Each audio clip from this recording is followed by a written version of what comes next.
¿Qué tal? Muy buenas tardes, bienvenidos a 8 Magazine, son las 4:30 en punto y puntuales. Arrancamos nuestro programa de hoy en miércoles, les vamos a acompañar como siempre en directo hasta las 6, recorriendo un pedacito, una zona de nuestra provincia de la mano de Enrique del Rivero en Burgos sin ir más lejos. Ese será nuestro tema de portada, pero además nos vamos a ocupar de otras cuestiones, como las actividades de la Semana de la Niña y la Ciencia, que va a arrancar la próxima semana. El día 11 es la jornada dedicada a ese contenido, al papel de la mujer y la niña en la ciencia, en una serie de contenidos y actividades destinados sobre todo a reconocer la labor de las investigadoras y a fomentar las vocaciones científicas, algo que todavía es un problema y que supone una brecha de género en el momento actual, pero sobre todo en el futuro, cuando la mayoría de las profesiones van a ser tecnológicas y científicas, y cada vez hay menos mujeres matriculadas en carreras de ese área. Así que es un tema para hablar de las actividades, pero también para reflexionar sobre esa brecha de género que nos encontramos en un área tan importante como la de la ciencia y la tecnología. En 8 Magazine también vamos a saludar al autor del libro dedicado a los 60 años del estreno de la película El Cid, la película que consagró internacionalmente al héroe castellano y una película además en su momento pues muy destacada, protagonizada, seguro que lo recuerdan, por Charlton Heston y Sophia Loren. Y el autor de esta película hoy va, yo creo, que a desenterrar algunos mitos que hay sobre el rodaje de El Cid en Burgos y la presencia, por ejemplo, de Charlton Heston o Sophia Loren por aquí. Hablaremos además en 8 Magazine de una nueva cita con las antigüedades y el coleccionismo que se va a desarrollar este fin de semana en el Fórum y que va a tener un carácter mensual. En el mes de enero tuvo su primera cita. Es de alguna manera un paso adelante en la profesionalización del mercadillo que se realiza en el Paseo del Empecinado, en el que hay muchos puestos dedicados a las antigüedades y el coleccionismo, pero ahora dan el salto al Fórum buscando un entorno más adecuado, sobre todo para los meses de invierno, pero también para dar protección a esas piezas y acogida a coleccionistas y vendedores de forma un poco más profesionalizada. Nos lo va a contar enseguida uno de sus organizadores. Esto y algunas cosas más irán ocurriendo desde ahora y hasta las 6 de la tarde en directo aquí en 8 Magazine. Comenzamos como cada 2 miércoles saludando a Enrique del Rivero en lo que es la parte televisiva de un contenido multimedia que arranca en la página web Burgos sin ir más lejos, que arranca con el patrocinio de la Fundación Octavo Centenario, pero que tiene ya vertiente radiofónica en formato podcast, también en prensa de forma periódica en el Diario de Burgos y aquí en 8 Magazine cada 2 semanas. Enrique, buenas tardes. Buenas ¿Cómo tardes, estás? ¿qué tal? Sí. Hacía unas cuantas semanas que por diferentes motivos no nos hemos visto y tenemos ganas de salir porque esta sección nos permite de alguna manera respirar un poco y también oxigenarnos mentalmente para hacer planes, ¿no? Y salir a disfrutar de la provincia. Sí, dice respirar porque yo tengo la Sí. mascarilla que me está costando respirar. Bueno, Pero si cuando lo has dicho en el necesites mejor recuperar el momento, aliento, sí. yo estoy al quite, no te preocupes. Bueno, sí, no cuesta, son así como muy fuertes, filtran muy bien, está bien, hay que estar protegidos. Eso es. Y bueno, pues lo que dices que bueno, desde Burgos sin ir más lejos tenemos que decir que estamos muy contentos en este mes de enero porque hemos batido todos los récords. ¿Ah, sí? Estamos subiendo de seguidores en todas las redes sociales y bueno, hemos tenido casi 800.000 impresiones entre todas las páginas que llevamos en Twitter, Instagram, Facebook. Entonces, bueno, pues la verdad es que la repercusión es muy interesante. Y una de las cosas, fíjate, que más repercusión tiene son los temas que colgamos del románico, de lo que vamos a hablar hoy. Hay mucha gente, mucha afición al románico. La verdad es que la provincia de Burgos es uno de los territorios peninsulares y europeos, me atrevería a decir, que más cantidad de románico tienen. La densidad es tremenda.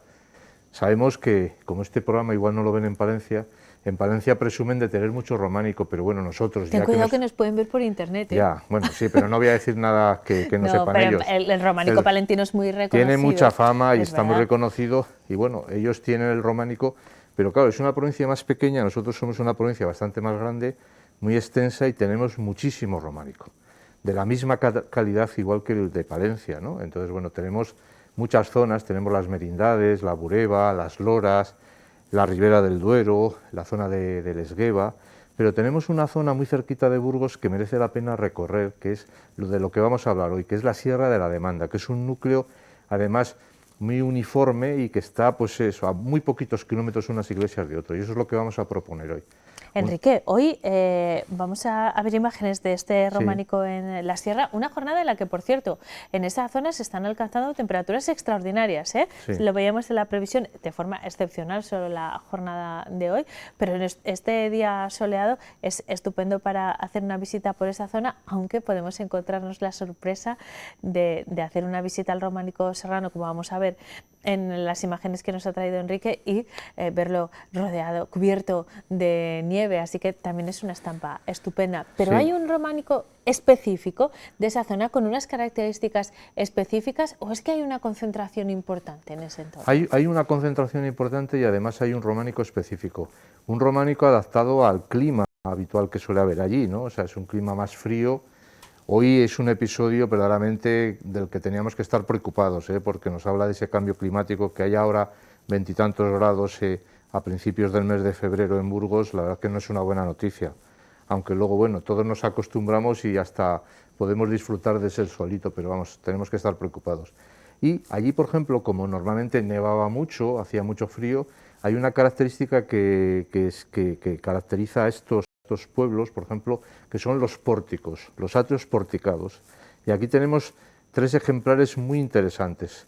El de Pineda de la Sierra, que es una de las iglesias mejor conocida porque está muy cerquita de Burgos y porque la gente va mucho a Pineda, y que tiene ese pórtico, esa galería porticada. Entonces, bueno, pues yo en Burgos, sin ir más lejos, la hemos titulado el románico del invierno, ¿no? Porque en esa galería se reunían, se protegían de la meteorología adversa, pues los vecinos, y también se reunían los concejos. Era la manera, pues, de tener un ámbito protegido de esas condiciones tan duras que suele haber en invierno en la sierra. Esa galería también se repite en Jaramillo de la Fuente, que es otro de los monumentos importantísimos de esta comarca, y en Vizcaínos. Todas estas iglesias además se caracterizan por tener una torre elevada que servía además como orientación. Las torres de las iglesias servían para localizar el pueblo y eran como una especie de faro terrestre que tenían los vecinos de los alrededores para saber dónde estaba su pueblo. Muchas veces, si la luminosidad se disminuía, si había nieblas, pues podían encontrar el pueblo. Era una manera de señalizar, porque sonaban las campanas e incluso en algunos sitios se encendían hogueras en las propias torres para poder iluminar, sabiendo que la gente igual estaba despistada. Y aquí nos encontramos, es un repertorio de iglesias, además, con una influencia muy notable de un foco románico que estaba relativamente cerca, que es el monasterio de Silos. El monasterio de Silos, pues, difundió su influencia, la influencia de sus artistas por casi toda la provincia, pero sobre todo por esta zona, porque además jurisdiccionalmente muchos de estos pueblos pertenecieron al monasterio de Silos, y eso podemos ver, por ejemplo, en otra de las iglesias más notables que estamos viendo ahora, que es la de San Millán de Lara, que es una iglesia además que destaca sobre todas las demás porque es una iglesia que tiene 3 naves, que tiene una cabecera triabsidal, que tiene una torre y que además, bueno, pues es de grandes dimensiones. ¿Por qué? Porque esta iglesia se construyó rodeando un santuario en el que estuvo el santo San Millán, que era un santo eremita que se hizo muy famoso y al que la gente tenía mucha devoción en la zona, los reyes incluso y los obispos. Perteneció esto, los obispos tenían tanta devoción, los obispos de Burgos, que acabó perteneciendo al obispado de Burgos.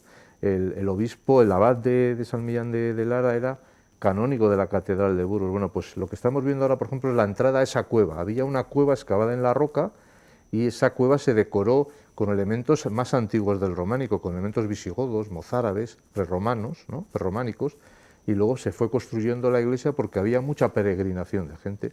Esa es una de las iglesias que hay que visitar. Muchas de estas iglesias, hay que decir, que aparentemente están cerradas, no hay unos horarios de visita, pero hay gente que las enseña. En San Millán de Lara, por ejemplo, si se contacta con el alcalde del pueblo, que vive allí, entonces pues la suele abrir. Hay que dar un pequeño donativo, como dice él.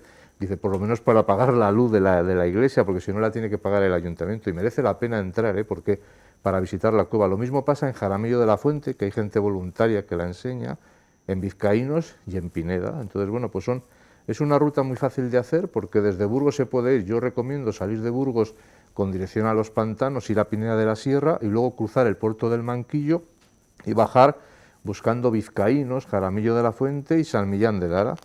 Incluso podríamos acercarnos a otras iglesias secundarias, bueno, secundarias porque no tienen las llamativas fábricas arquitectónicas que tienen y escultóricas, pero que también son interesantes, como Cascajares de la Sierra, Hoyuelos de la Sierra, Arlanzón, yendo a Pineda, o sea que hay muchísimo que ver, muy interesante y bueno.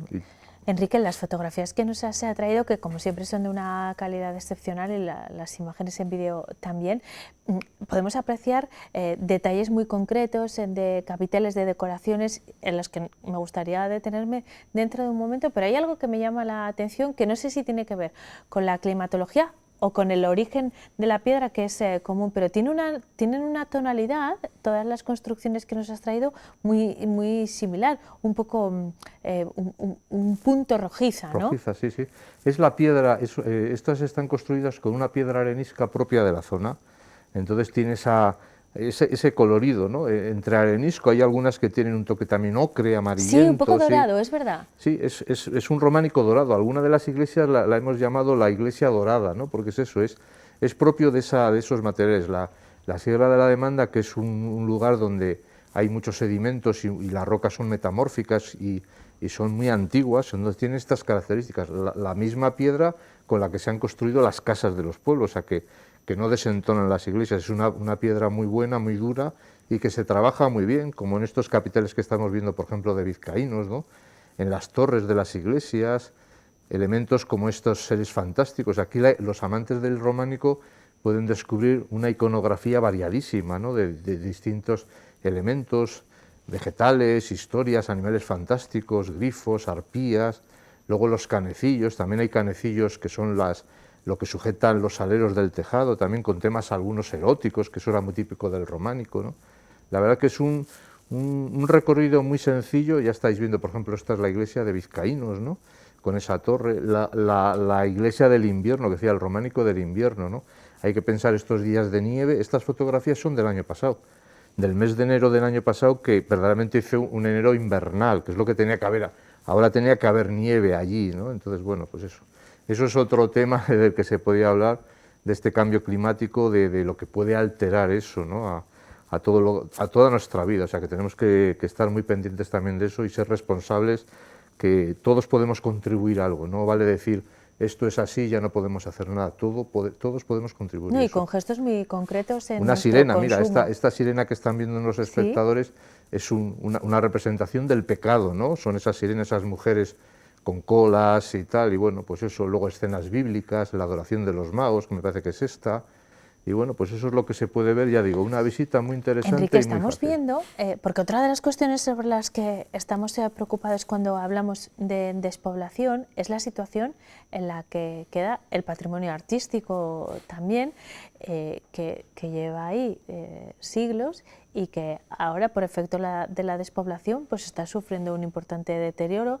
Y por otro lado, es muy difícil de mantener, como has explicado antes, ¿no? Que con el ejemplo del alcalde de San Millán de Lara, es muy difícil de mantener para los municipios, primero porque deja de utilizarse porque no hay vecinos y después porque no hay medios para poder conservarlo. Sin embargo, los detalles que estamos viendo, todo este patrimonio románico de la sierra se encuentra en unas condiciones estupendas. Igual el clima también tiene algo que ver. Bueno, tiene que ver el clima, tiene que ver el fotógrafo.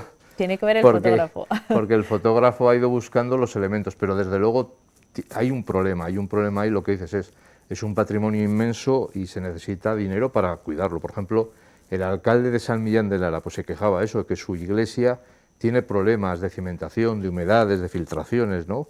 Ese clima también tiene eso, ¿no? Entonces, bueno, pues ahí está la Junta y el Arzobispado. La verdad es que hay pocos medios porque hay tanto que restaurar. Aquí más o menos sí que se han estado retejando las iglesias, se están cuidando, pero todos los pueblos están detrás de eso, de que necesitan ayudas. Por ejemplo, estoy acordándome ahora que también el alcalde y el sacristán de Vizcaínos también lo dice, que su iglesia pues sufre problemas. Entonces, bueno, pues eso es lo que nos tenemos que plantear. digo que a la gente cuando va a visitar estas iglesias y les piden una cantidad, que normalmente son 2 euros, 1 euro, eso es para mantener el templo, ¿no? Pues para simplemente la energía, la electricidad que se necesita para poderla ver por dentro, iluminada, ¿no? Entonces, bueno, pues hay que ser conscientes de eso.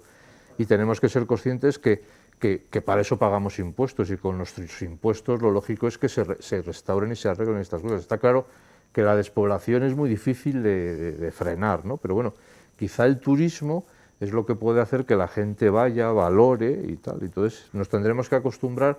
Hay una campaña que dicen que piden el románico abierto, ¿no? En verano se suelen abrir las iglesias porque va más gente, porque hay estudiantes de arte que se ofrecen a guiarlas, guiarlas, sí. porque también hay un programa con el patronato, bueno, antes lo que era el patronato de turismo, con la Diputación, para enseñar las iglesias en toda la provincia.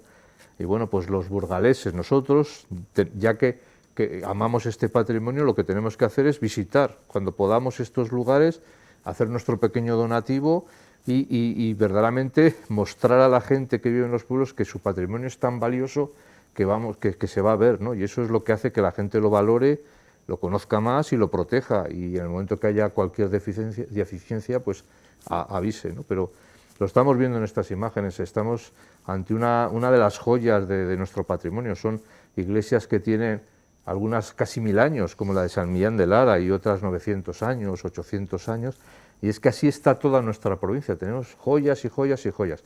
En este caso es la Sierra de la Demanda, pero hemos hablado otras veces, creo que del románico de la Bureba, de las merindades, o sea que es una provincia riquísima en este tipo de elementos, y sin hablar de todas las otras cosas que hablamos, ¿no? Claro que para eso nos reunimos de vez en cuando, y además pueden seguir recabando información sobre esta propuesta y muchas más que se recogen en Burgos sin ir más lejos a través de la página web, y preparar su ruta y disfrutarla. Enrique, muchísimas gracias, como siempre, por habernos acompañado hoy. Te esperamos en un par de semanas, ¿de acuerdo? Perfecto, encantado. Muchas gracias. Hasta entonces.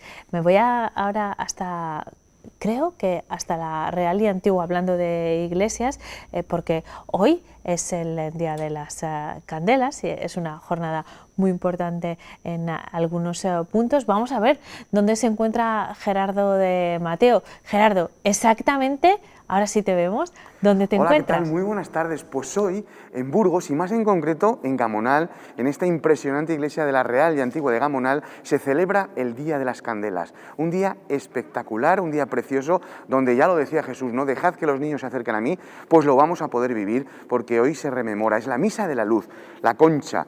Ya me he comido la vieira, no sea que nadie se lleve a engaño, que ya no la hemos comido, pero esto es un símbolo también muy importante en el día de hoy. Nos acompaña el párroco de la Real y Antigua. Marcos, muy buenas. Buenos días. ¿Qué tendrá este Día de las Candelas en Gamonal, verdad?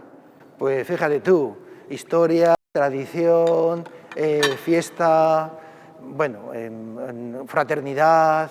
Vamos a hablar con la gente, porque hoy es un día muy importante. Si no me equivoco, celebráis 4 o 5 misas solo el día de hoy, ¿no? 4 Eucaristías, sí. Pero nosotros hemos querido venir a la más bonita, ¿no? Que es la de los niños, la Misa de la Luz. Vamos a explicar a toda la gente en qué consiste esta Misa de la Luz.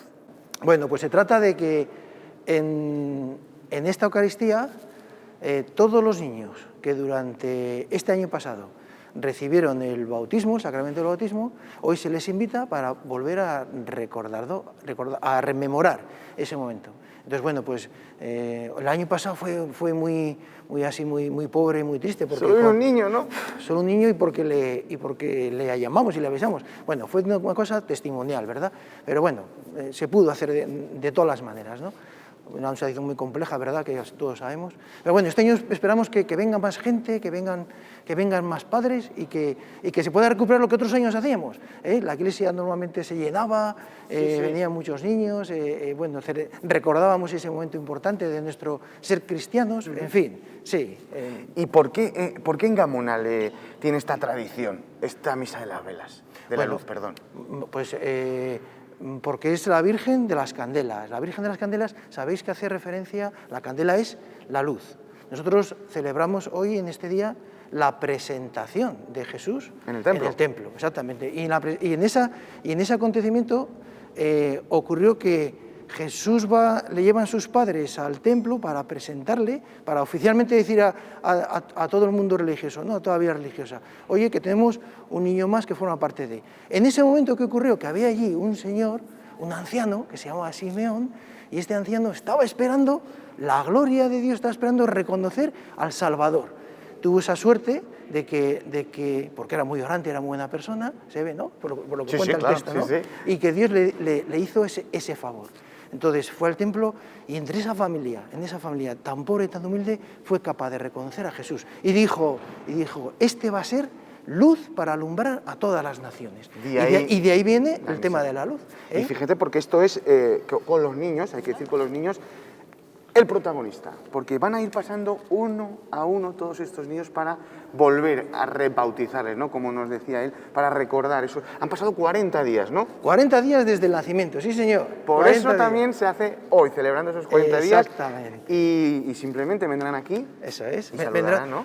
Otros años las mamás besaban la pila. Ahora no. No lo podemos hacer, pero van a hacer un gesto de una inclinación, como diciendo, como significando, bueno, pues veneramos este momento, este acontecimiento, lo queremos recordar y queremos revivir otra vez, porque para nosotros es el acontecimiento, para los cristianos, es el acontecimiento más importante de nuestras vidas. Y para usted yo sé que esta Misa de la Luz es muy especial, Es ¿verdad? bonita, sí, muy especial, se disfruta mucho, sí. Pues nosotros vamos a vivirlo con ustedes, así que se oirán gritos y se oirán lloros, obviamente Pues, son bebés, sí, ¿verdad? Sí, es posible, claro. No pasa absolutamente nada. No pasa nada, eso es. Pues Marcos, muchísimas gracias. Muy bien, claro. Nosotros vamos a seguir aquí para ver cuándo empieza, que queda muy poquito para ver la celebración, ya nos decía, de ese anciano que se llamaba Simeón. Menos mal que no tenía de amigo a Ptolomeo, porque ya hubiera sido, ¿verdad?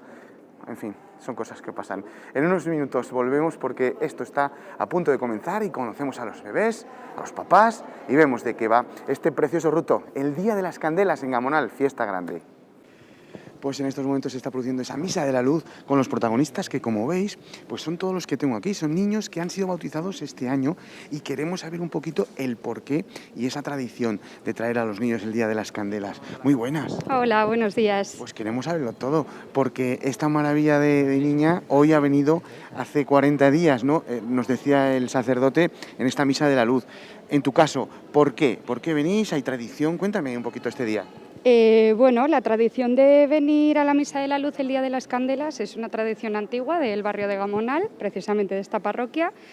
Y bueno, todos los niños que han sido bautizados en el año anterior pues son invitados a presentarles de nuevo a la Virgen de las Candelas y es una misa pues muy emotiva, muy especial y que a las familias de Gamonal pues nos enorgullece venir. Pues llega a vosotros tradición familiar.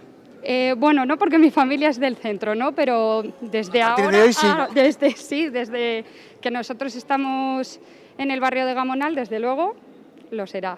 Muchas gracias. Qué bien se han portado, compañeros, todos los niños y niñas que han venido hoy por aquí. Fijaros porque tenemos aquí muchos papás. Hola, que están con nuestros compañeros del diario. Vamos ahora porque este momento que vamos a ver también es muy bonito, que es cuando presentan a los niños a la Virgen de la Real y Antigua de Gamonal. Como vemos, hoy es un día especial para estas familias que quieren inmortalizar también el día de hoy, pues como veis, presentando a los niños a la Virgen. Su patrona, la de aquí, de la Real y Antigua de Gamonal. Vamos a ver también si algunos papás que tengo por aquí, hay muchos abuelos, obviamente a estas horas pues muchos papás están trabajando. Susana, vamos por aquí, que tengo a la más pequeñita del día de hoy. Hola, es el bebé más pequeñito de hoy, ¿no? Sí, más o menos, yo creo. ¿Qué tiempo tiene? Nació el 3 de enero. 3 de enero. ¿Por qué un día como hoy quieres presentarle aquí a la Real y Antigua la Virgen? Pues eso, porque es la Virgen de las Candelas y obviamente todos los años se celebra para los niños como un bautismo y a mi niña pues quiero también que se ofrezca otra vez. ¿Tienes tradición en la familia de venir a las Candelas? Sí, por supuesto. ¿Desde cuándo, sabes, más o menos? ¿Te acuerdas? Mi madre vivió en el barrio de Gamonal y desde que vivió, bueno, pues nos llevó a mi hermana y a mí y obviamente pues sus nietas, obviamente, y mis hijas también han venido todos los 4. ¿Se ha despertado? Mi hermana. No. ¿En toda la ceremonia? No, ha debido ser una buena ceremonia. Vaya, ya viene los de la tele y ya le hacemos despertarse. Ya tenemos un poco de luz, ¿verdad? Pero enhorabuena. Vale, muchas gracias. Luz, esa es la palabra que, compañeros, estamos viendo aquí. Hola, ¿podemos hablar con usted? Sí, perfecto. Un día tradición, supongo que que va a seguir muchos años más. ¿Son del barrio? ¿Me cuenta un poquito? Pues yo sí soy del barrio, aunque he vivido fuera, pero vamos, hemos vuelto y nada, yo estoy bautizado aquí, mis hijos están bautizados aquí y este es el nietecito igual también. ¿El primero? El primer nietecito. Todos van a venir aquí. Hombre, esperemos que no se pierda la tradición. Pues nada, enhorabuena, que ya tienes más luz todavía, que con esos ojos vas a apagar todas las velas. Muchas gracias. Pues nada, compañeros, ya lo veis, aquí en Gamonal hoy es un día muy bonito, un día especial, en el que dejad que los niños se acerquen a mí. Hoy cobra muchísima más importancia. Día de las Candelas, fiesta grande en el barrio, en la Real y Antigua de Gamonal. Gracias, Gerardo. Una jornada muy importante, desde luego, la Real y Antigua de Gamonal. En 8 Magazine vamos a hacer un alto en el camino. A la vuelta les hablamos de las actividades relacionadas con la celebración del Día de la Mujer y la Niña en la Ciencia. Hasta ahora.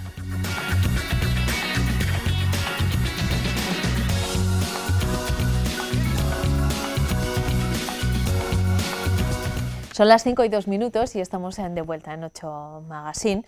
Como les he dicho justo antes de la pausa para la publicidad y también al inicio del programa, en los próximos minutos vamos a hablar de la Semana Mujer y Ciencia, que alcanza su 11ª edición y que al menos una vez al año, ojalá fuese más a menudo, nos reúne a nosotras tres en este plato para hablar de las actividades que desde la Universidad de Burgos y el CNI, el Centro Nacional de Investigación en Evolución Humana, se realizan con motivo de esta semana alrededor de la celebración del Día de la Mujer y la Niña en la Ciencia.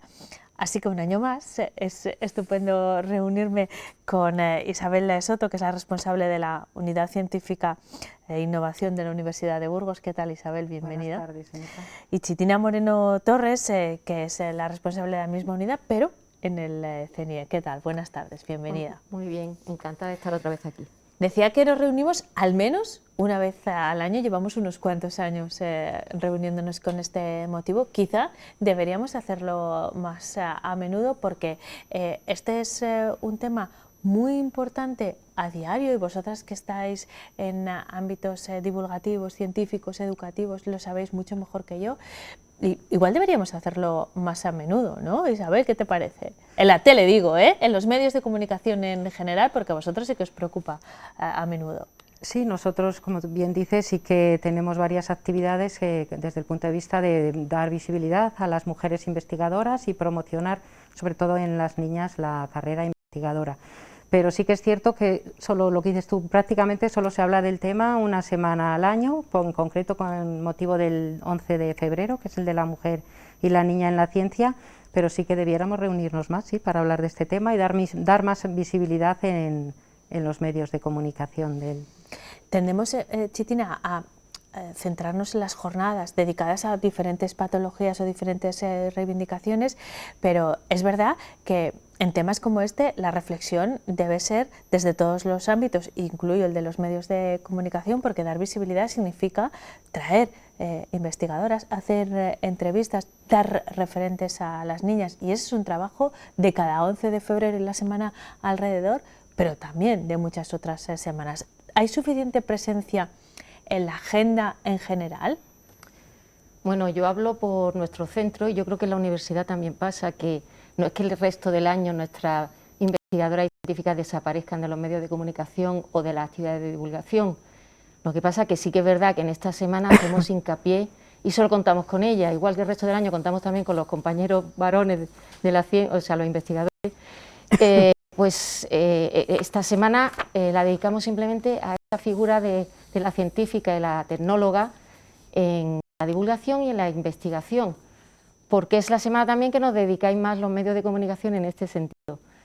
Pero no desaparecemos, o sea, las mujeres no desaparecen de la ciencia ni de la divulgación el resto del año y como prueba pues todas las actividades que desarrollamos. De hecho, este año, justo después de que termine la semana de Mujer y Ciencia, tenemos una conferencia de una matemática y divulgadora que es Clara Grima, que es una mujer que se dedica a hacer las matemáticas atractivas a todos los públicos y a crear futuras matemáticas. Quiero decir que nosotros nuestra apuesta no se reduce a esa semana y en la universidad ocurre igual. Seguramente no, y habría que darle más visibilidad, pero sigue ocurriendo que hay menos investigadoras que investigadores, que las carreras de las investigadoras y de las científicas no llegan no tienen el mismo desarrollo que en el caso de los hombres, que hay menos mujeres en puestos de decisión en ámbitos científicos y tecnológicos. Todas esas cuestiones que analizamos año tras año mejoran paulatinamente, pero siguen siendo una reivindicación, Isabel. Pues siguen mejorando, lo que dices tú, sí, algunas cosas. Cada vez se ve más científicas, más mujeres dedicadas a ello y tienen más relevancia, más presencia en los medios. Con el tema del coronavirus hemos visto que salen muchísimas investigadoras. Pero lo que sí se nota que no va mejor es el número de niñas que se inscriben que se apuntan a carreras, se matriculan en carreras, sobre todo tecnológicas. Científicas, bueno, las ramas de ciencias de la salud, de química, vaya, pero lo que es las ingenierías está costando mucho, incluso al revés. Está habiendo un retroceso de chavalas que se decantan por este tipo de carreras. Y eso es un problema y una preocupación para vosotros y las instituciones que representáis, pero para la sociedad en general, porque igual que estamos hablando de una brecha de género en tantísimos, en todos los ámbitos laborales, en el futuro la mayoría de las profesiones serán de áreas científicas y tecnológicas, y sin embargo las mujeres cada vez eligen menos carreras profesionales de ese área, como nos acaba de decir Isabel, así que esta brecha será más ancha en el futuro.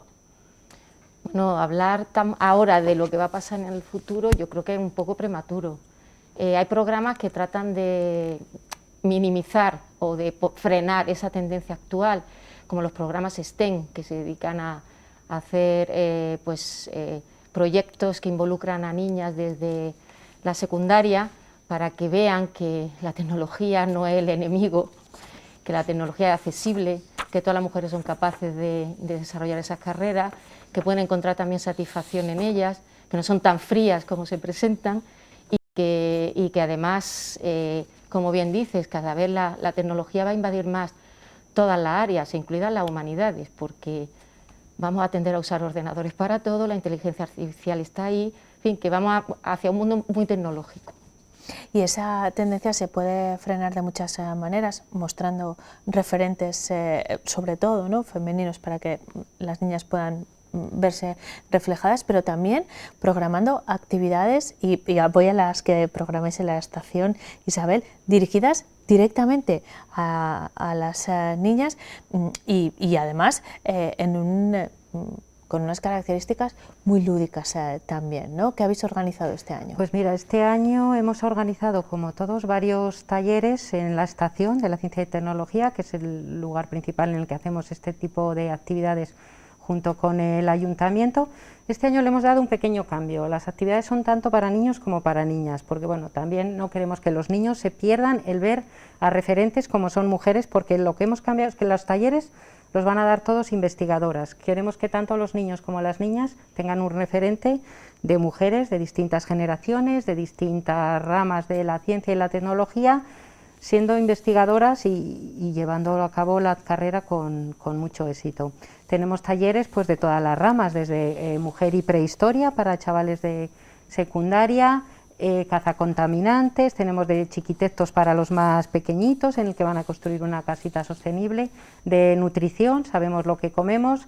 Bueno, tenemos un amplio abanico de actividades, de talleres, aparte de un foro que vamos a retransmitir vía Teams por las mañanas a varios colegios, que ya se han inscrito 30 y tantos colegios, en el que 4 investigadoras, 2 por parte de la universidad y 2 del CNIE, van a contar un poquito cuál es su trayectoria investigadora, cómo lo ven ellas desde el punto de mujer, sus referentes femeninos, y luego se abrirá un pequeño debate. Los colegios estarán online, o sea, no va a ser presencial, pero bueno, es una manera también de llegar a más centros, porque si no, imposible si fuese presencial. Claro, es que a todo esto, a todas estas circunstancias, hay que sumar la propia pandemia, y supongo que esto condiciona también la organización de las diferentes actividades que ustedes pueden consultar a través de las páginas web de cada una de las instituciones, del CNIE, de la Universidad de Burgos. En redes sociales lo van a encontrar también en formato físico, en folletos como este también están editadas, y son muchas y muy interesantes las actividades.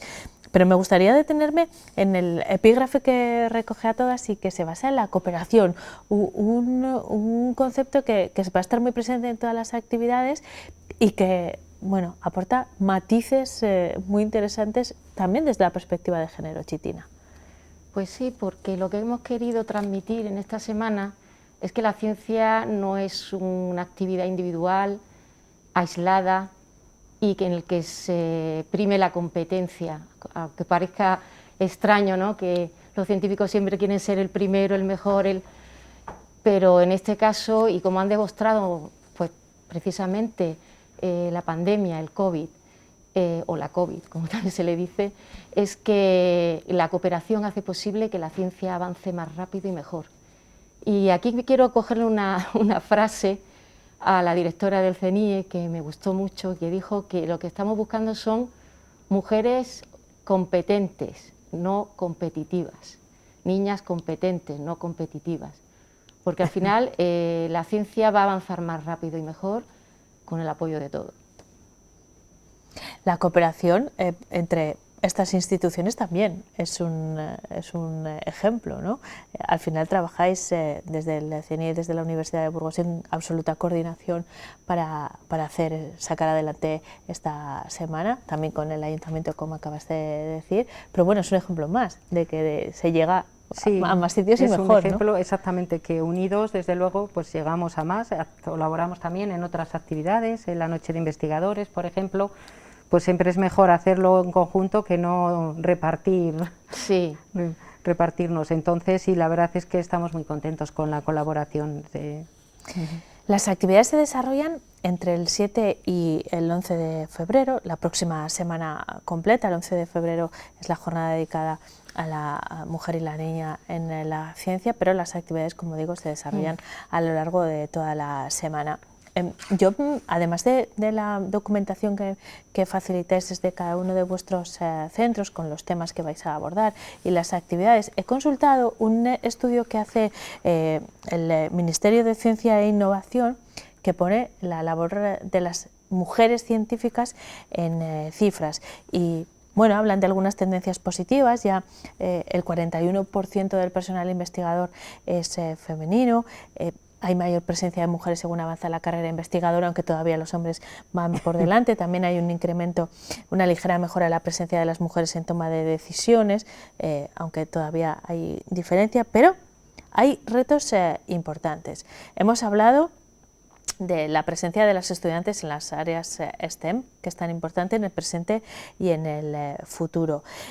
Pero me preocupa un concepto que no sé si nuestros espectadores están familiarizados con él o no, y es el de integrar la perspectiva de género en la investigación, el desarrollo y la innovación. Chitina, ¿qué significa esto? Porque tiene aplicaciones o consecuencias directas en nuestra vida. Como siempre decimos, la investigación científica, aunque pueda parecer que está muy alejada de la sociedad, tiene efectos inmediatos. A través de la pandemia lo hemos visto muy claramente, ¿no? Con la vacuna, con la investigación, con los estudios clínicos que se han realizado, o también de las ciencias sociales, ¿no? Estudios de todo tipo. Pero, ¿qué significa introducir la perspectiva de género en las propias investigaciones, no solo quien las realiza, sino en el contenido? Bueno, eso es muy obvio en las carreras sanitarias, en el mundo de la medicina. ¿Por qué? Porque simplemente al escoger los voluntarios que van a participar, ya introducimos ahí una cuestión de género. Si solo hacemos test o pruebas a hombres y obviamos a las mujeres, esos resultados no van a ser aplicables en la misma medida a las mujeres. Entonces, nada más que en la recogida de muestras ya hay que tener en cuenta el tema de género, por lo menos en este caso de hombres, y en otras áreas también influye. Incluso en la ingeniería yo me imagino que los que están diseñando o investigando sobre el diseño de materiales de tejidos, pues tendrán que tener en cuenta también que la mujer tiene una manera diferente, pues de un tamaño diferente, una composición corporal diferente, una reacción diferente en muchos casos. O en el caso de la prehistoria, por ejemplo, hay que estudiar la prehistoria incluyendo la vertiente de género, porque lo que nos han transmitido los estudios hasta ahora es que el hombre era el único que existía en la prehistoria, nada más que ese arbolito, esa secuencia del mono al Homo sapiens, en el que solo la figura masculina está presente, ya nos crea un imaginario general que como si la mujer no hubiera jugado ningún papel.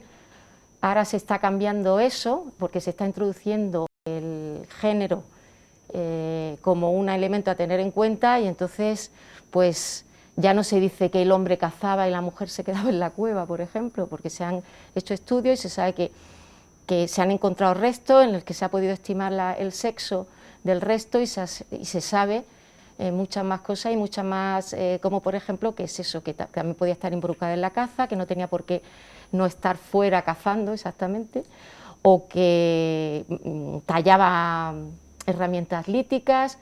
Bueno, yo es el tema que conozco más y por eso lo planteo, pero bueno, en cualquier estudio ya la Comisión Europea está valorando los proyectos que se le presentan cuando se piden subvenciones para investigación, que tienen que introducir esa cuestión de género tanto a la hora de redactar la investigación como a la hora de plantearla, como a la hora de obtener unos resultados, porque es importante que se tengan en cuenta esos aspectos porque son decisivos luego para que la investigación realmente sea completa. Bueno, pues la verdad es que siempre es un placer charlar con vosotras. Es muy interesante todos los caminos que se abren cuando abordamos cuestiones como la presencia de las mujeres en la ciencia. Desde luego nos comprometemos también a poner en valor y visualizar a través de los medios el trabajo de las investigadoras, que es tan interesante y que son referentes tan importantes para las niñas. Así que muchas gracias por haberme acompañado un año más.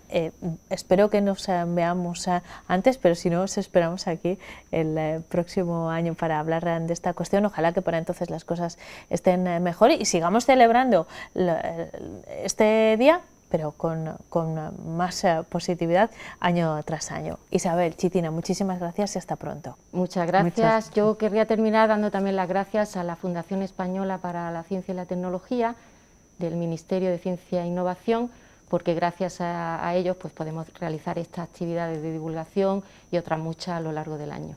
Estupendo. Pues por cierto, les recuerdo que esas actividades están recogidas y con todos los detalles, el contenido y las formas de participación en la página web de la Universidad de Burgos y también en la del CNIE. Nosotros en 8 Magazine cambiamos de asunto, aunque bueno, de alguna manera vamos a hablar también de innovación a través de la celebración el pasado fin de semana de una nueva cita del Game Jam en el CEI, en el Centro Europeo de Innovación. Hacíamos una entrevista previa convocando a los participantes que quisieran inscribirse y ahora les mostramos lo que ocurrió el pasado fin de semana en el CEI, de donde salieron videojuegos y también juegos de mesa.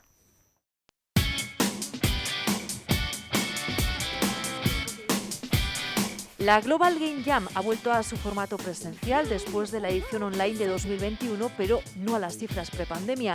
Este año se han apuntado unas 20.000 personas de un centenar de países, un dato que dista mucho de lo registrado en 2020 con 48.000 participantes. Entonces se crearon más de 9.000 juegos.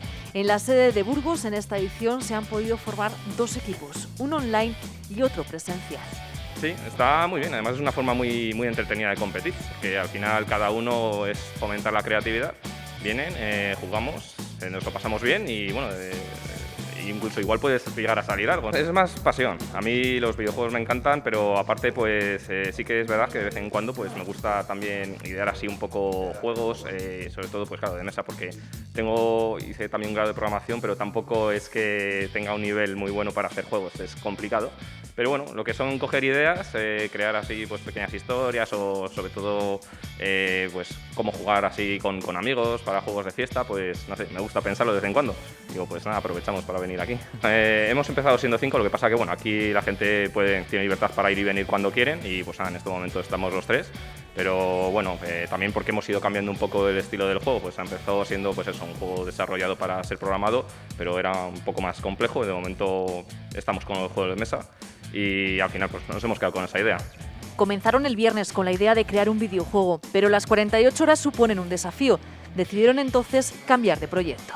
Soy programador y la idea era en principio hacer un videojuego, pero al final hemos acabado haciendo un juego de mesa. Claro, es que ayer por la mañana, pues como teníamos otra idea, no estábamos con esta, no teníamos en la cabeza siquiera, y entonces ya por la tarde hemos empezado a desarrollarla.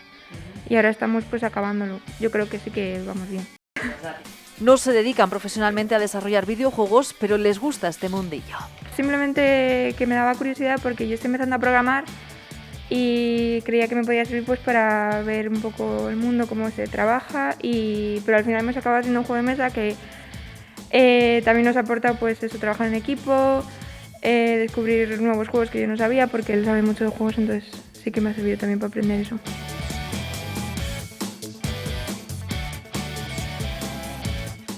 En el último año, la industria de los videojuegos ha crecido un 18% en España, alcanzando los 1.747 millones de euros.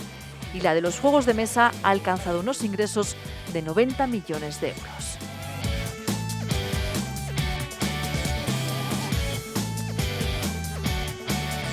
En 8 Magazine nos ocupamos ahora de la información meteorológica. La de hoy es una jornada extraordinaria, lo comentábamos con Enrique del Rivero, para el momento en el que estamos, de temperaturas fuera de lo normal. Vamos a ver qué nos deparan las próximas horas, a la espera de que mañana esté ya en el plató de 8 Magazine en Daniel Ángulo. De momento nos ocupamos de la previsión de mañana.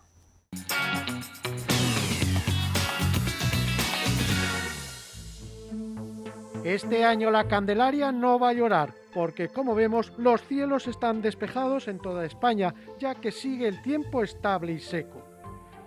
Algo que va a continuar también mañana en el día de San Blas, puesto que como vemos sigue el anticiclón y siguen las altas presiones. Mañana volveremos a amanecer con escarchas y heladas generalizadas, y la diferencia con respecto al día de hoy es que habrá una entrada de nubes altas y medias según avance el día, pero las temperaturas serán agradables. Concretando para nuestra provincia, para este jueves 3 de febrero, día de San Blas, patrono de muchas localidades de nuestra provincia. Heladas al amanecer en el norte, en el nordeste, más débiles que hoy.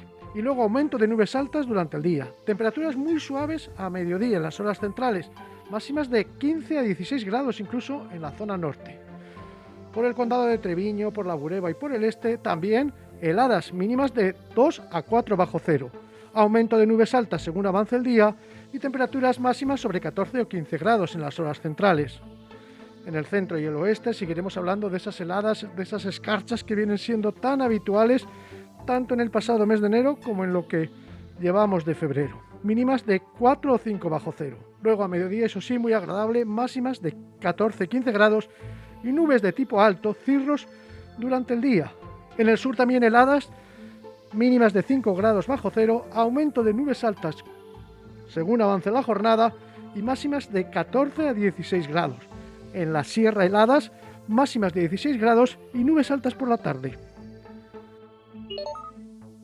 Mañana en Burgos capital amaneceremos con escarchas y heladas como hoy, quizás menos intensas, y luego la diferencia con respecto a hoy es que habrá un aumento de nubosidad de tipo alto. El viernes seguirá aumentando la nubosidad. Las temperaturas empezarán a bajar, descenso que será más notable durante el fin de semana, sobre todo el sábado. Seguirán las heladas. Este tiempo seco y anticiclónico nos está dejando imágenes como esta del río Arlanza helado a su paso por Salas. esta capa de hielo también de ese mismo río a su paso por Lerma, o este ambiente frío y cencellada en el norte de la provincia de Santa Coloma del Rudrón, y esos atardeceres de cielos limpios y de ese sol tenue como este de estos días atrás en San Mamés de Burgos.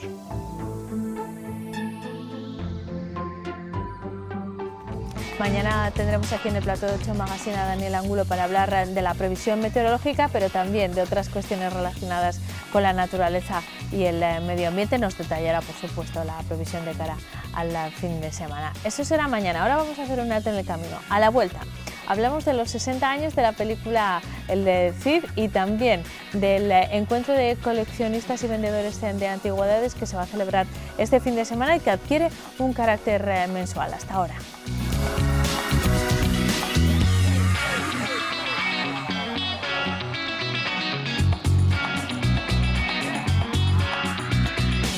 5:33 minutos, seguimos en directo en 8 Magazine. Vamos a hablar en los próximos minutos de una cita que tienen todos ustedes si son coleccionistas o amantes de las antigüedades en el Fórum este fin de semana, en lo que es ya la segunda edición de una cita que se va a desarrollar con carácter mensual, que arrancó el pasado mes de enero y que a lo largo de todos los meses, el primer sábado de cada mes, se traslada al Fórum en una versión con algunas diferencias, pero para que ustedes se ubiquen, el encuentro, la feria que se realiza cada fin de semana en el Paseo del Empecinado se profesionaliza, da un paso adelante y cambia de ubicación. De esta cuestión vamos a hablar con el organizador de esta cita, José Ramón Hernández. ¿Qué tal? Buenas tardes. Hola, muy buenas tardes.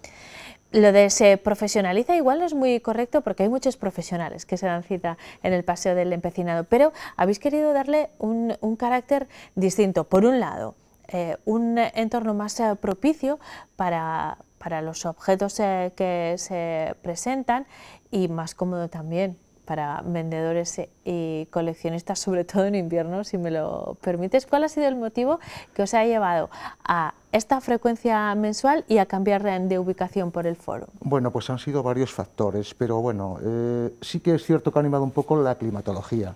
Si bien vamos a seguir pues con nuestra actividad en el Empecinado, hemos querido darle una nueva fórmula, ¿no? Como tú has dicho muy bien, si quieres profesionalizarlo un poquito, que no es muy apropiado la palabra, pero bueno, la gente que somos o que estamos, digamos, en primera división dentro del mundito este de las antigüedades y del coleccionismo, hemos querido darle un nuevo toque, sobre todo, digamos, más cultural, más profesional, ¿no? No solamente pues va a ser ese tema, ¿no? Ya de por sí que estamos en un sitio cerrado, un sitio maravilloso, con una entrada gratuita, pero que queremos darle pues sobre todo un enfoque un poquito más cultural, acompañado de algún tipo de otras actividades bueno, complementarias y sobre todo acercar a un público distinto al que va al empecinado. Ahora nos detenemos en el tipo de objetos que se van a dar cita, pero incidiendo un poco en ese carácter cultural, vosotros, la principal actividad de este encuentro es la compraventa de productos de coleccionismo o de antigüedades, pero queréis dotarle de otros alicientes desde el punto de vista cultural, pues desde actuaciones musicales a que eso se convierta en un foro de presentaciones de libros, o entiendo recibir a expertos en alguna área relacionada con el material que allí se da cita. ¿Va por ahí? Correcto, sí. Bueno, debido un poquito a mi experiencia y mi trayectoria en este tipo de organización, pues hemos visto que el mundo del coleccionismo es muy amplio, ¿no? Y abarca muchos sectores. Entonces, como bien dices, lo que queremos darle es un puntito distinto, acompañarlo, pues eso, con actuaciones musicales, con traer un poeta, con traer un escritor que nos presente sus libros, con traer un mago, siempre con personas de Burgos, es decir, enfocado un poco a la cultura burgalesa. En esta segunda edición lo que vamos a traer es a Tuco, bueno, pues que nos amenice un poco con sus canciones y a partir de las 2 de la tarde, que aquello se nos queda un poquito más vacío, pues bueno, reírnos un poquito y disfrutar. ¿Cómo y cuándo exactamente? ¿Cuáles son las fechas y las horas en las que se va a desarrollar esta actividad que va a tener el Fórum como ubicación?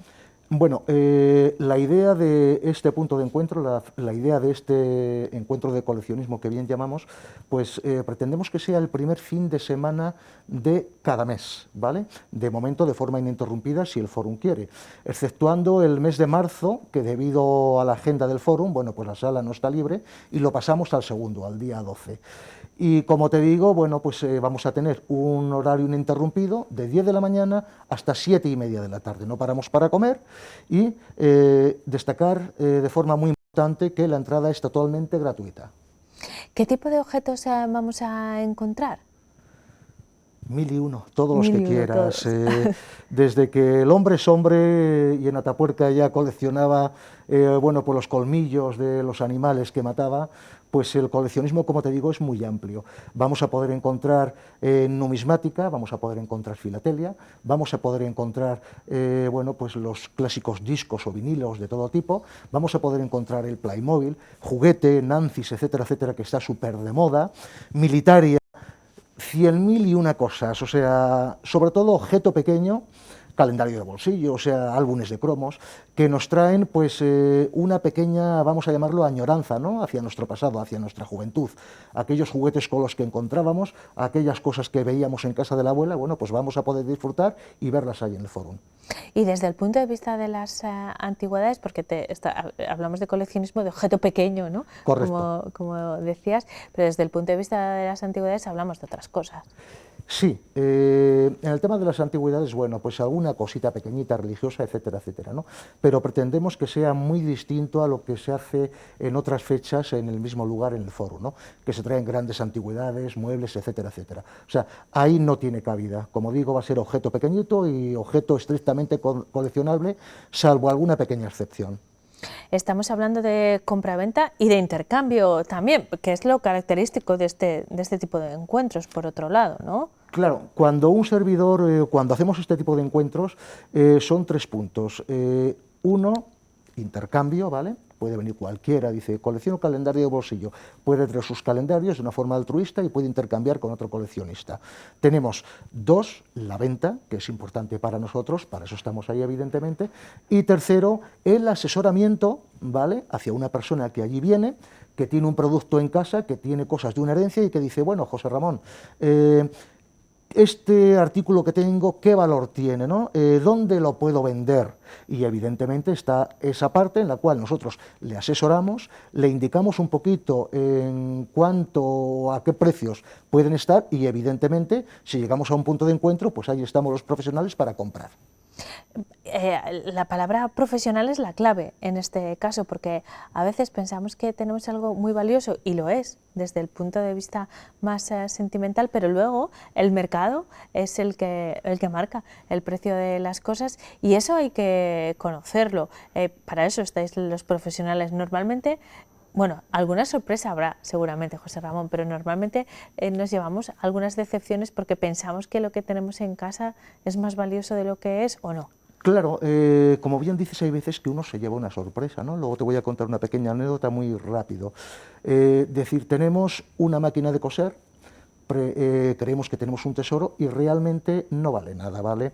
Es un objeto en el cual había miles, todas las casitas tenían una para hacer sus arreglitos personales y no vale nada. Y luego nos podemos encontrar pues con un librito, que lo tenemos ahí totalmente olvidado, y dices, es una guía Michelin 1910, ¿no?, como me ha pasado a mí. Algo que desconozco, algo que parece una sorpresa, miras en hemeroteca, estudias, preguntas y dices, carajo, tengo una joya, o sea, una joya que vale 15.000 euros. Madre mía. Así de fácil, eso me ha pasado a mí, ¿no? He estado hace un año pues en Francia, en una subasta, y es lo que me han pagado por ella. Es decir, se trata de estudiar, se trata de verificar, se trata de, bueno, pues un poco controlar, para eso estamos los expertos, evidentemente, lo que hay en cada casa y los artículos que tiene cada uno. Hay veces que hasta nosotros mismos, como fue ese caso, uno se sorprende, ¿no?, porque no podemos saber de todo, o sea, hay millones de objetos y alguna vez, como decimos, bueno, pues pegas ese puntazo, ¿no?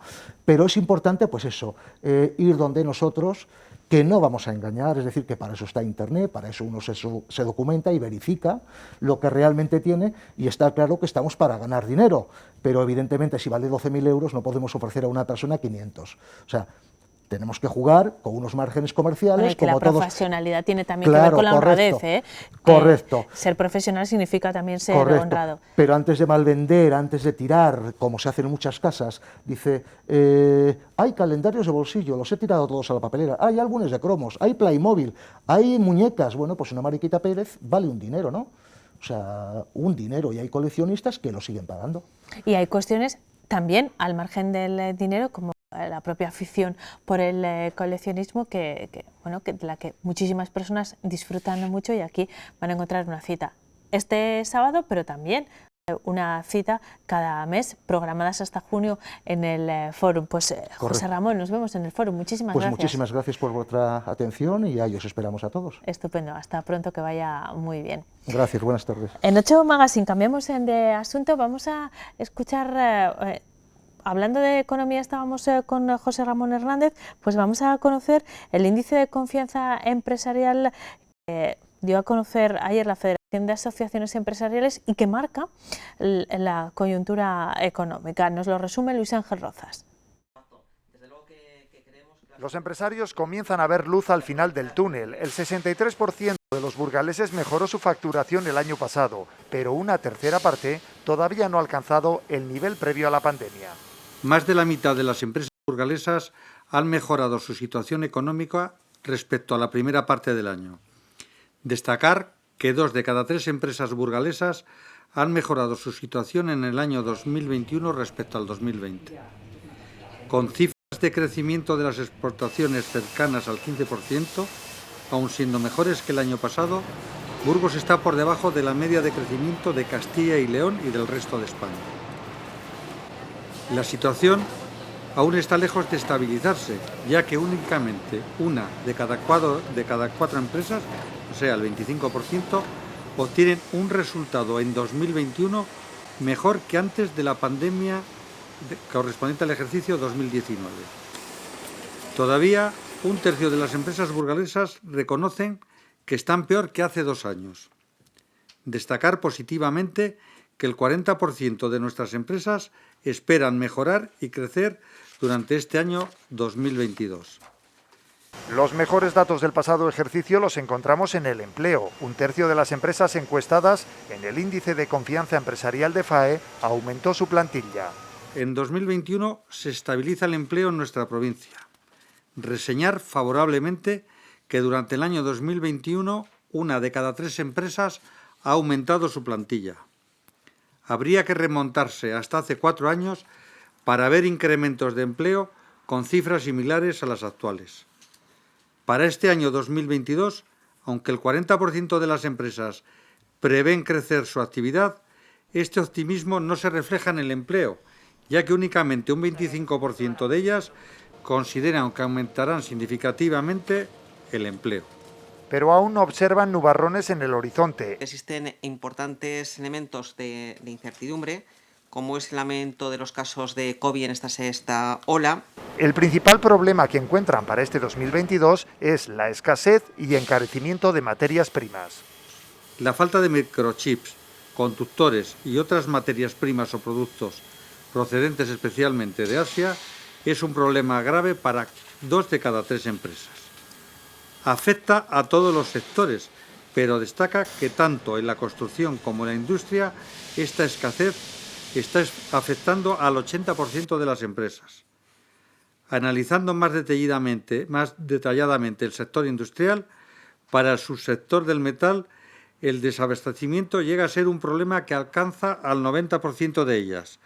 La industria agroalimentaria, cuyos proveedores son más cercanos, se ve menos expuesta. Sin olvidar el fuerte encarecimiento de la energía, tanto de la electricidad como de los carburantes. Así como los elevados incrementos de precios de la energía o del IPC y que pueden lastrar el crecimiento económico de nuestra provincia, en especial en la primera parte del año. A mí más me da pánico el incremento del combustible. El incremento del combustible influye en muchos sectores. Entonces, ese sí que como siga desmadrándose como estamos actualmente, no sé quién, los costes que se van a tener los productos pues van a ser muy elevados y eso al final lo pagamos todos los consumidores. Más en invierno se suele tirar precios porque hay elevado demanda de consumo tanto para calefacciones como para la industria y todo eso, tanto en electricidad como en gasóleo, ¿no? Y gas, algo. Luego en verano rebaja un poco, por eso lo que aparece ahora por los expertos es un poco que se relajará a partir del mes de mayo, pero claro, como cada vez tenemos más influencia con las energías verdes, sobre todo la eólica y la solar, pues también depende mucho de ello, ¿no? Lo que no ha provocado especiales incidencias para el 90% de las empresas burgalesas ha sido la salida del Reino Unido de la Unión Europea. En los próximos minutos vamos a hablar de una de las películas que revolucionaron los años 60 y sobre todo que lanzaron al panorama internacional una figura que aquí era ya muy conocida, me refiero al Cid y el estreno de su película en 1961, la película protagonizada por Charlton Heston y Sophia Loren, que dirigió Anthony Mann en 1961 y de cuyo rodaje y estreno se cumplen ahora 60 años que se conmemoran, entre otras cuestiones, a través de un libro que firma nuestro siguiente invitado. Me acompaña a través de videollamada Víctor Matellano, que es cineasta y escritor cinematográfico, director de cine y de teatro. ¿Qué tal, Víctor? Buenas tardes. Muy buenas tardes.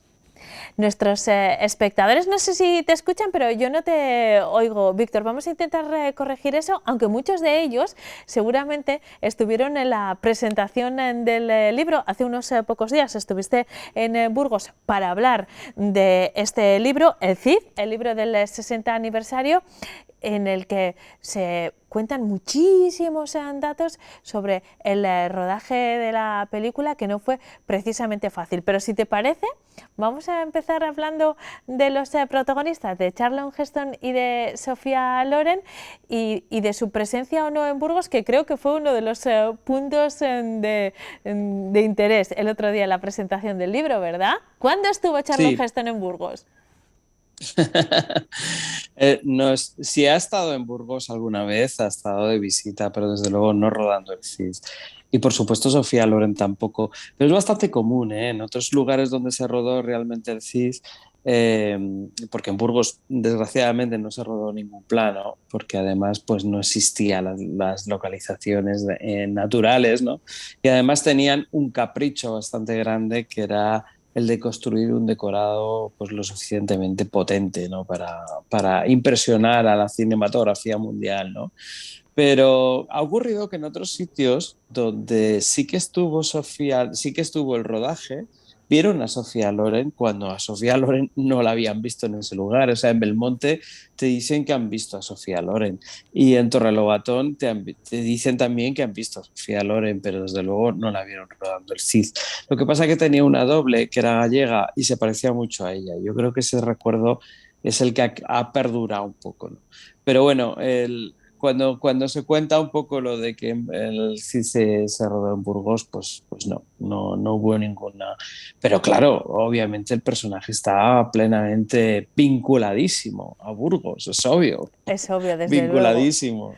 Bueno, y es fácil también imaginarnos a través de visitas posteriores, como decías, por relacionarlas con el rodaje de la película, aunque no sea cierto, seguramente eso es lo que ha pasado. Vamos a ver imágenes de Sophia Loren en su visita a Burgos, creo que corresponden al año 2006, pero esa era su primera visita a Burgos, porque durante el rodaje del Cid, encarnando a doña Jimena, Sophia Loren no estuvo en Burgos, como nos acaba de explicar Víctor, pero en realidad esto corresponde al espíritu de aquellas grandes superproducciones que se rodaban en España y que se basaban en grandes escenarios, como decías, en la construcción de escenarios, imitando a los escenarios reales.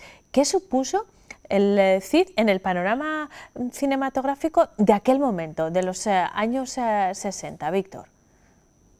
El CIS fue una auténtica película superproducción de la época, de las absolutamente más populares de la época, no solo por la temática, por ser además una película que está francamente bien rodada, con sus batallas, con su épica, con su parte de aventura, pero es que además tenían a dos de los rostros más llamativos del cine del momento.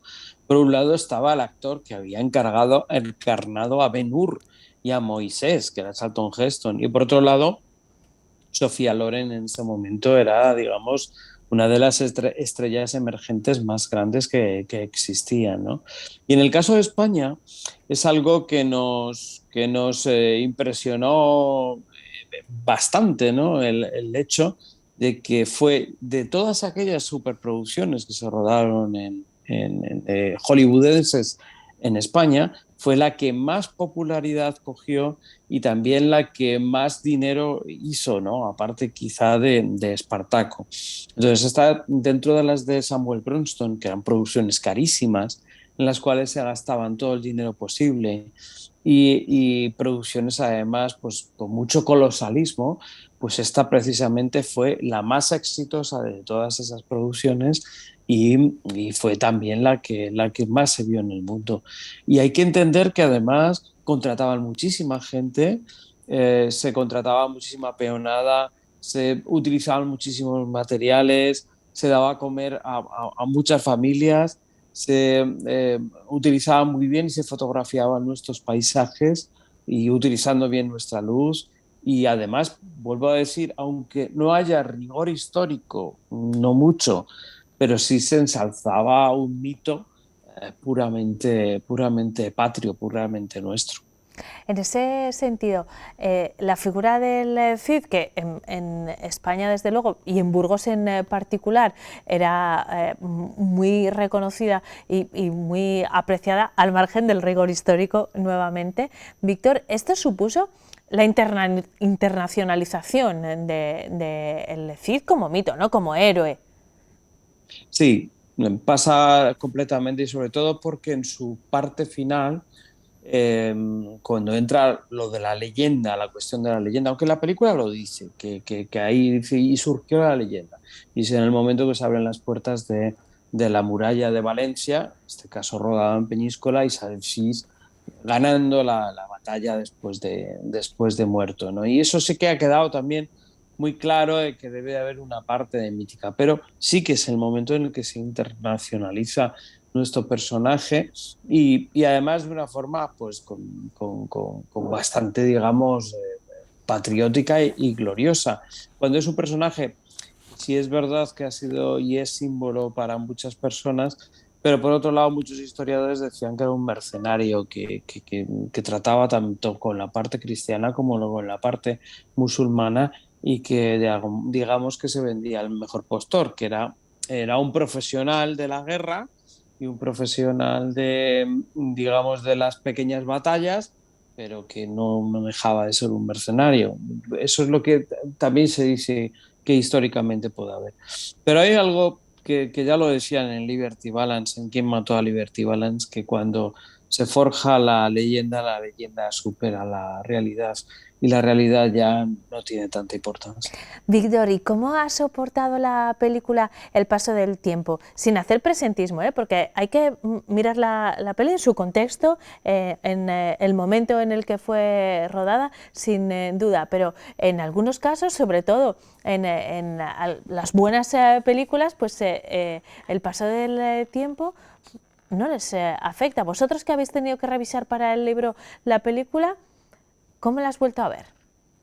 Yo la suelo ver una vez al año, por lo menos, y tengo que decir que la película me sigue impresionando, porque es una, digamos, de una épica maravillosa, las aventuras están perfectamente rodadas, tiene ese ritmo de western tan interesante, ¿no? que muy propio también del director de Anthony Mann.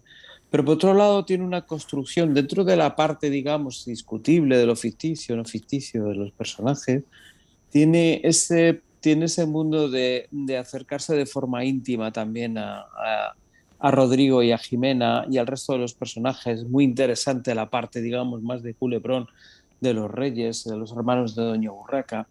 Es bastante interesante. Entonces se sigue viendo como las grandes películas. Y las grandes películas no pasa tiempo por ellas. O sea, las grandes películas siguen marcando, siguen entreteniendo, y a mí me sigue fascinando la historia. Y luego tiene una música que enamora, y entonces pues siempre nos llega como muy dentro.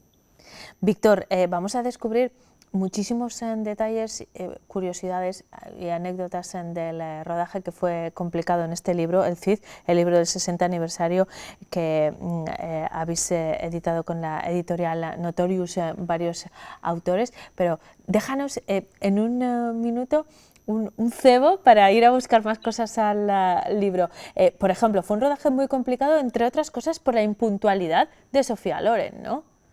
Sí, ahí contamos muchas cosas, si había o no había buen feeling entre ellos, cómo se comportaba Sofía Loren, qué le pasó el último día de rodaje a Sofía Loren que podría haber dado con el traste a la película.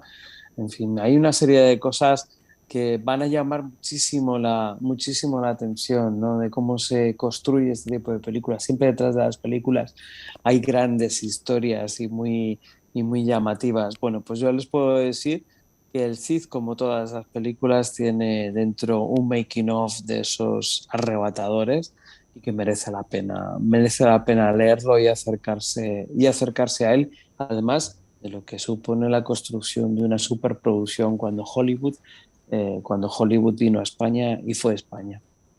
Pues muchísimos más datos como los que nos apuntaba ahora mismo Víctor Matellano en este libro, El Cid, el libro del 60 aniversario, editorial Notorious. Nos lo leeremos con muchísimo interés. Víctor, mil gracias por habernos atendido esta tarde y hasta pronto.